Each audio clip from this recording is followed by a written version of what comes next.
Esto ocurrió por varias semanas durante mi paso entre la niñez y la adolescencia, en primero de secundaria. Mis papás trabajaban de noche 5 días a la semana, los dos, y me dejaban muy bien encerrado en la casa. La única forma de entrar era si yo abría las puertas. Aquellas pesadas puertas de metal que solo abrían por dentro y que nunca cerrábamos salvo en esas noches en que yo me quedaba. Yo no era miedoso, no creía en fantasmas o brujas y era bastante alto para mi edad. Además, ahí en la vecindad casi todos nos conocíamos. Estábamos muy cerca unos de otros en cada departamento. No había forma de que algo ocurriera sin que nos enteráramos los demás. Sin embargo, algo empezó a suceder todas las noches. Primero lo sentí como un sueño, las primeras veces. Creo que fue la tercera noche cuando logré despertar, cerca de las 2 de la mañana. Se encendió el televisor, en estática, y luego empezaron a cambiar entre canales. Aunque estoy hablando de finales de los 90, nuestra televisión era vieja, de esas que ni tenían control remoto, sino que cambiabas con un botón que ibas girando. De esas televisiones en las cuales resultaba imposible pensar que fuera un error de programación o algo así. Aquel sonido entre canales, se escuchó por unos 15 minutos y luego dejé de oírlo. Por la hora, por lo cansado, me quedé dormido en medio del miedo casi hasta el punto de olvidarlo durante todo el día siguiente, hasta que llegó de nuevo la noche. La televisión se encendió de nueva cuenta. Abrí los ojos y vi la hora. Una vez más pasaban de las 2 de la mañana. De nuevo escuché como alguien o algo cambiaba canales y esta vez me armé de valor para ponerme de pie, para salir a ver. El departamento es pequeño, así que desde la puerta de mi habitación lograba ver gran parte de la sala.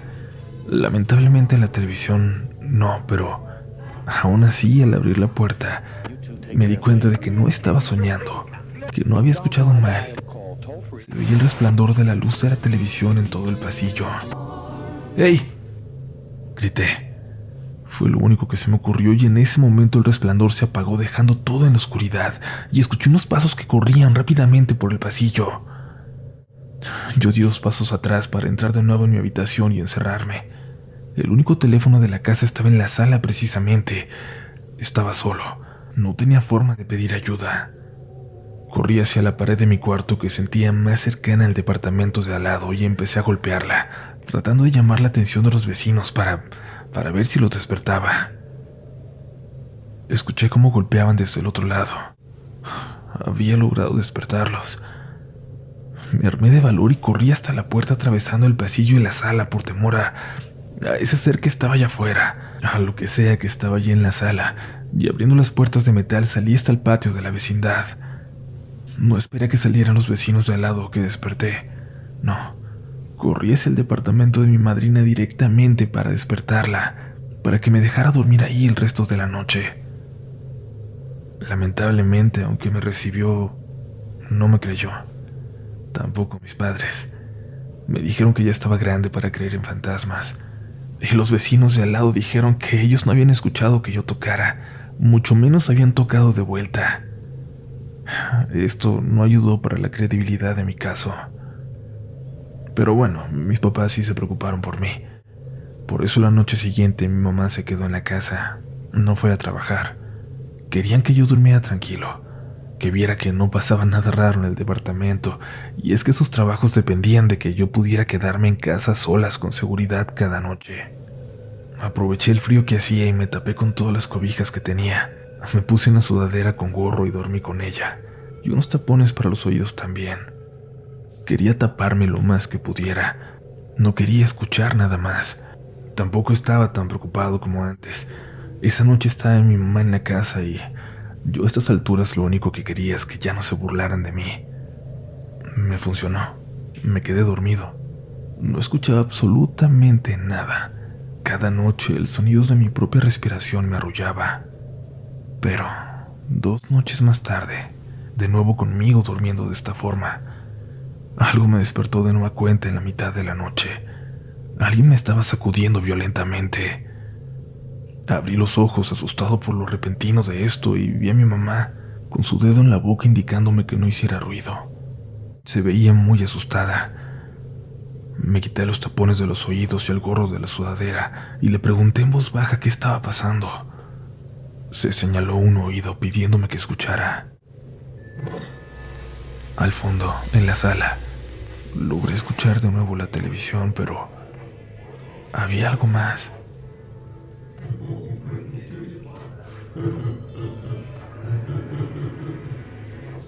Algo se reía. Algo parecía reír con lo que había en la tele. «Hay alguien en la sala», dijo mi mamá. «Lo acabo de ver». Me levanté para asegurar la puerta y le dije que todo iba a estar bien, que se iba a ir pronto. Lo dije sin convicción, sin creerlo, pero gracias al cielo así ocurrió. No logramos dormir el resto de la noche y en cuanto amaneció salimos a la sala para llamar a mi papá.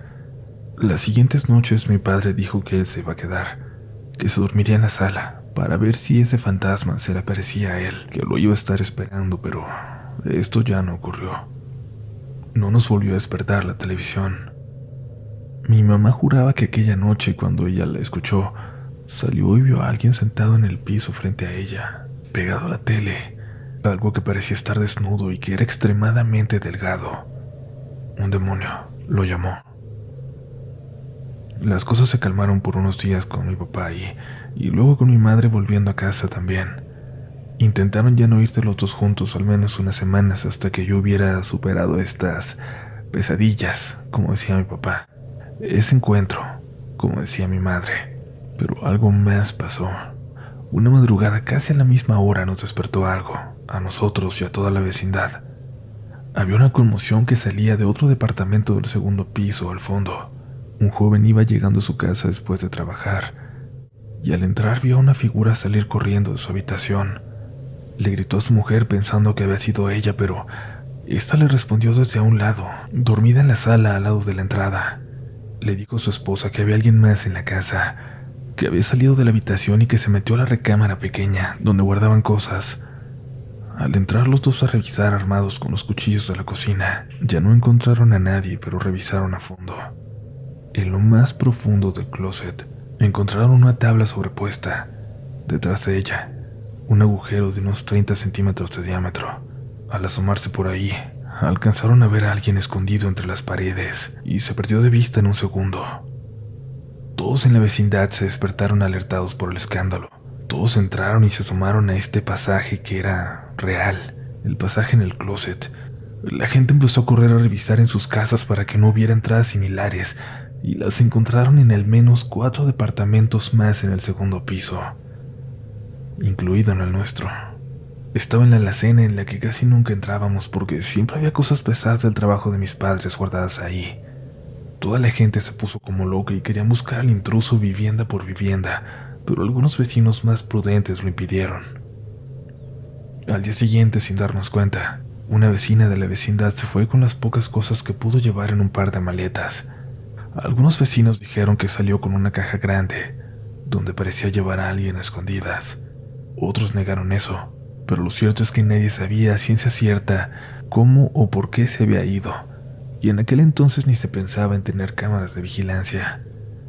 La única certeza es que la señora se fue, que el departamento donde vivía ahora estaba vacío, y que por algunos días más había un sonido, un llanto que parecía salir de ahí.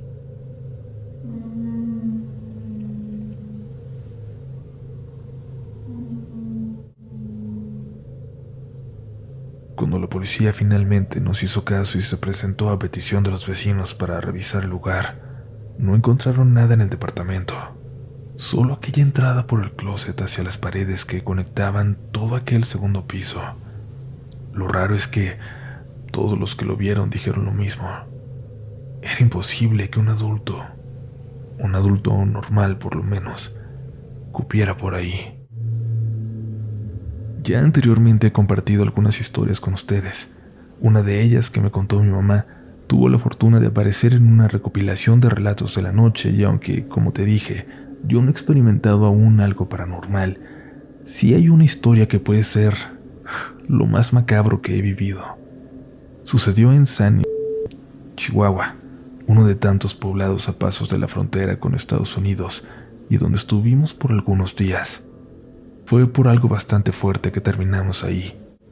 El taller donde trabajaba mi entonces pareja en Ciudad Juárez andaba en pasos muy extraños sin que supieran los empleados. Al dueño lo levantaron, el administrador terminó en la cárcel y los mecánicos tuvieron que desaparecer unas semanas en lo que todo se aclaraba. Carlos, mi pareja, era uno de ellos, y en ese momento acabábamos de tener a Carlitos, mi hijo. Nos prestaron una casita en aquel pueblo. Hasta allá nos fuimos una madrugada. Nos habían dado las llaves y nos dijeron que el lugar estaba ya amueblado y listo para que llegáramos, que lo acababa de dejar repentinamente una pareja que venía del sur. Llegamos al amanecer y aún con las limitantes del lugar, nos pudimos acomodar para descansar. Pero Carlos era muy trabajador y habíamos llegado apenas con unos pesos en la bolsa, así que muy temprano se salió a buscar algún trabajito que pudiera hacer por ahí, algo que nos diera para comer al menos ese día.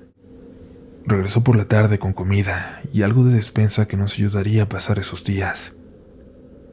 El lugar parecía desolado, esa esquina del pueblo por lo menos. La casa más cercana estaba como a 200 metros. Carlos me dijo que pusiera mucha atención de cualquier cosa rara, cualquier persona que no pareciera del pueblo que viera cerca de ahí.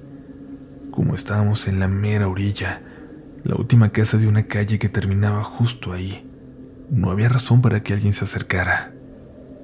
Y sí, rápidamente vi a alguien, pero no se lo mencioné. Lo vi desde dentro, un punto rojo a lo lejos, detrás de la ventana. Parecía mirar hacia nosotros, como a 100 metros, justo en medio entre la casa más cercana y esa donde nos estábamos quedando. Parado ahí, en medio de aquella calle de tierra desierta.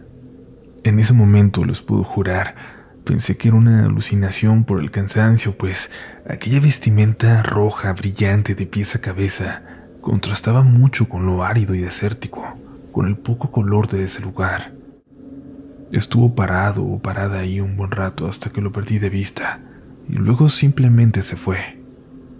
Todo eso se me pasó cuando llegó Carlos, pero varias veces más durante esa noche creí escuchar algo afuera. Los perros vecinos ladraban, pero muy a lo lejos. Como les dije, la próxima casa estaba a 200 metros. Era imposible saber si lo hacían porque veían a alguien merodear cerca de nosotros. Así ladraron toda la noche, pero Carlos estaba tan cansado que no lo quise preocupar. Además, muy seguramente no era nada. Yo estaba convencida de que el problema en Juárez no podía ser tan grave porque sabía que ni Carlos ni sus amigos se meterían en cosas ilegales. Por eso eran mecánicos. Por eso teníamos carencias, porque preferían la vida honesta. Carlos durmió como un bebé. Carlitos también estuvo muy tranquilo toda la noche. Incluso cuando yo entre sueños creía escuchar que había gente caminando alrededor de la casita. Los dos durmieron plácidamente hasta que nos amaneció. Los primeros rayos de sol, como todos los días, despertaron a Carlos, que metió una botella con agua en su mochila y salió para buscar algo de trabajo. De nuevo se fue a trabajar y anduvo afuera todo el día hasta que regresó ya bastante tarde. Esta vez no llevó mucho a casa, salvo 1 kilo de tortillas en la mañana que le habían regalado en una tiendita de por el centro. Se disculpó y estaba muy triste. Nos quedaba poca leche para el bebé, que era lo más importante, y me dijo que al día siguiente, fuera como fuera, iba a conseguir para llevarnos. Y si no, me dijo, nos regresamos y veo cómo me arreglo con lo que esté pasando allá en Juárez, pero ustedes no se merecen sufrir por esto. Carlos estaba muy desesperado, muy preocupado. Lo escuché salirse por la noche y llorar allá afuera por tenernos así. Esa noche los perros no ladraron a lo lejos. El silencio era total. Ni siquiera se escuchaba el viento. Por la mañana, todavía más temprano que la anterior porque ni siquiera había amanecido, Carlos me despertó y me dijo que como diera lugar iba a conseguir alguna chambita. Dijo que al final del día llamaría a un conocido en Juárez para ver si la cosa iba mejorando, que intentaría no llegar tan tarde. Mi bebé empezó a llorar esa mañana desde muy temprano y ahí sí me preocupé. ¿Qué íbamos a hacer si se nos enfermaba ya, lejos de todo, y sin dinero para poder pagar por su atención o sus medicinas? Intenté calmarlo y aunque sé que mi bebé no me entendía, yo le platicaba de todo. Le decía que todo iba a estar bien, que iba a mejorar, que íbamos a regresar a su casa, a su cuna. Creo que eran como las 10 de la mañana cuando volví a ver aquel punto rojo en la calle a lo lejos, y ahora me acerqué un poco a la ventana para verlo con más atención. Lo hice sin que se notara algún movimiento, y es que, a fin de cuentas, queríamos evitar que la gente supiera que estábamos ahí. Mientras menos gente se enterara, mejor. Luego empiezan las preguntas, los chismes, y en lugares tan pequeños como ese poblado, toda la información viaja más rápido y sin control. Por eso, porque habíamos acordado que nadie sabría dónde estábamos, me pareció muy raro cuando empecé a escuchar un rechinido lejano que poco a poco se fue acercando. Me asomé y vi que era un niño en una bicicleta viejísima, casi deshaciéndose. Llegó hasta enfrente de la casa, dejó la bicicleta en la calle, se acercó caminando a la puerta y tocó. Yo no quería contestar, pero el niño insistía.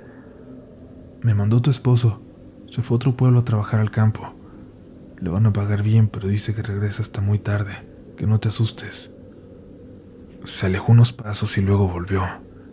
Pero cierra bien la puerta, cierra la ventana, no le vayas a abrir a nadie, susurró.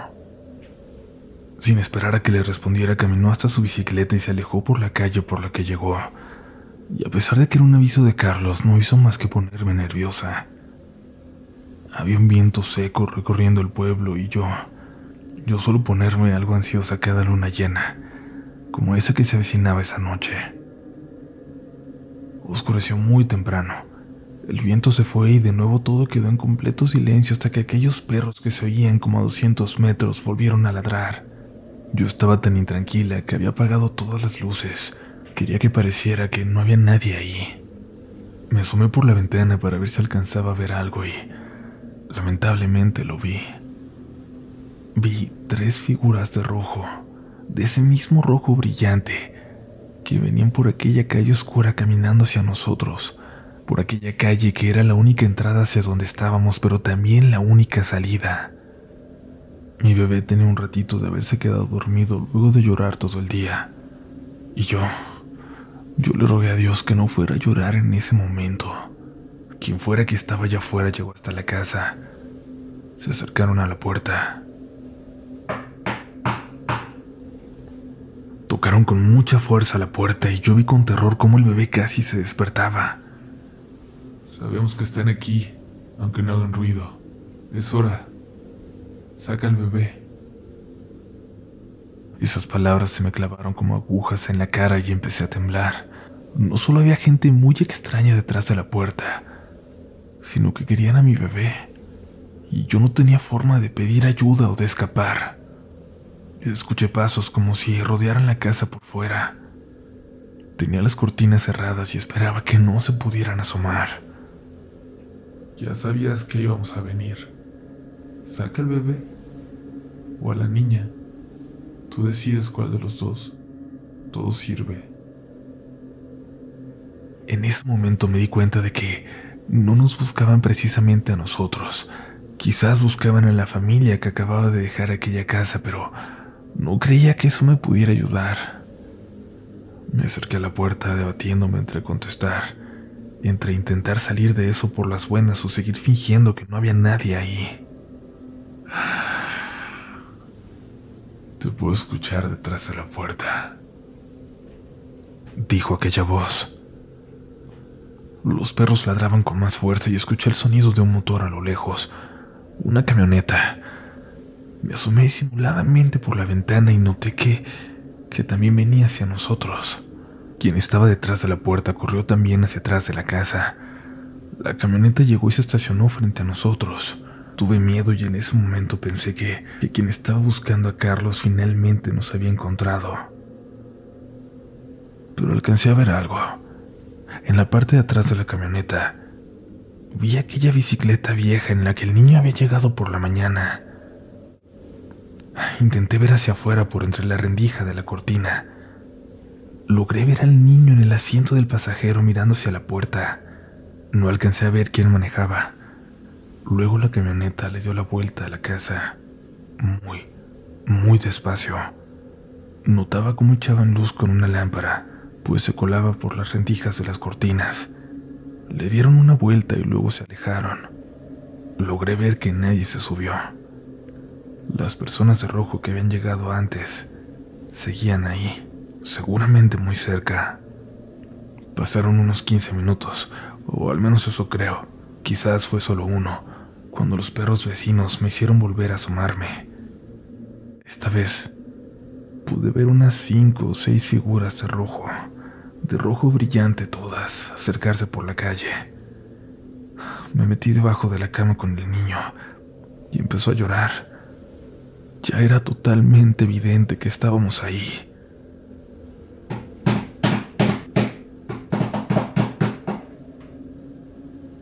Todo es un error. No te vamos a hacer nada, pero nos tienes que abrir, ¿ok? Si no nos abres, vamos a entrar. Más vale que nos dejes entrar si no te vamos a No sé qué tanto más dijeron. No sé qué más gritaron o cuánto tiempo pasó. Abracé a mi bebé y lo único que podía escuchar era su llanto hasta que, de nuevo, el sonido de un auto acercándose. Salí, esta vez dispuesta a correr hacia quien fuera para pedir ayuda, y era la misma camioneta que se acercaba.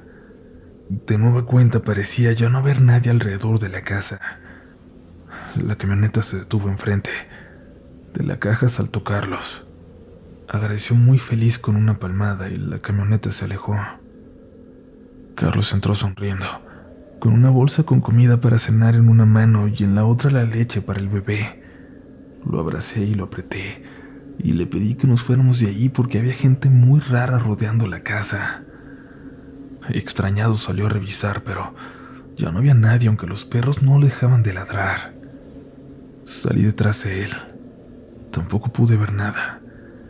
No había árboles ni campo detrás y la luz era suficiente como para ver si alguien se escondía entre los contados matorrales cerca de ahí. Parecía que no había nadie. Le pregunté dónde había conocido a ese niño de la camioneta en la que llegó, por qué lo había mandado avisarme que llegaría tarde. Me dijo que no lo conocía, que él no había mandado a nadie, que lo acababa de ver por primera vez en la carretera. Él se había ido a trabajar temprano en un pueblo cercano. De regreso lo llevaron a él y a otros trabajadores en un camión de redilas. Él fue el único que se bajó en y empezó a caminar hacia la casa. Esta estaba lejos de la carretera, pero apenas entró al pueblo, una camioneta se le acercó. El chofer le dijo que le daba un aventón, que no eran horas para andar caminando por el pueblo en una noche como esa. A Carlos le dio desconfianza, pero al ver que el señor llevaba un niño con él, terminó por confiar. Antes de que les pudiera decir hacia dónde emprendieron la marcha, habían sido muy amables, dijo. Intentó por todos los medios calmarme, que me tranquilizara y cenara con él, y yo de verdad intenté por todos los medios hacerlo. Nos fuimos a dormir tarde. Al día siguiente él no iría a trabajar. Cuando nos despertamos salimos a tomar un poco de aire cuando vimos algo que nos estremeció. En la tierra alrededor de la casa estaban las huellas de muchas personas, huellas de pies descalzos, pequeños como de mujer, grandes como de hombres muy altos, huellas que le daban la vuelta a la casa una y otra vez. Había también unas muy bien marcadas en la ventana junto a la cual dormimos, como si alguien se hubiera quedado parado ahí toda la noche. Sabíamos que ya no estábamos a salvo. Él apresuró todo para volver o para irnos a otro pueblo por lo menos. Un amigo que nos ayudó le dijo que lo esperara en una tienda del centro, que pasaría por nosotros en 2 horas. Quizás por el calor, pero no había nadie en las calles del pueblo.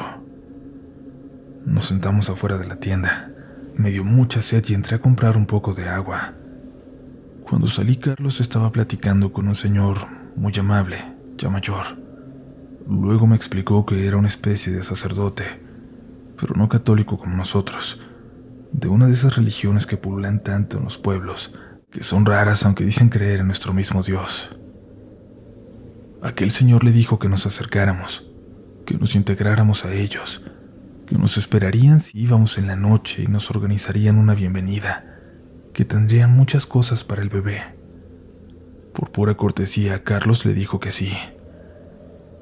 Poco después, por fin pasaron por nosotros y nos fuimos. Nos pudimos ir de allí para siempre. Yo llevaba el corazón en la mano hasta que logramos salir del pueblo hacia la carretera. Y es que escuché al sacerdote despedirse, decir que nos veíamos esa noche. Yo había escuchado la misma voz la noche anterior, detrás de la puerta de la casa donde nos quedábamos, pidiendo que les entregara a mi bebé.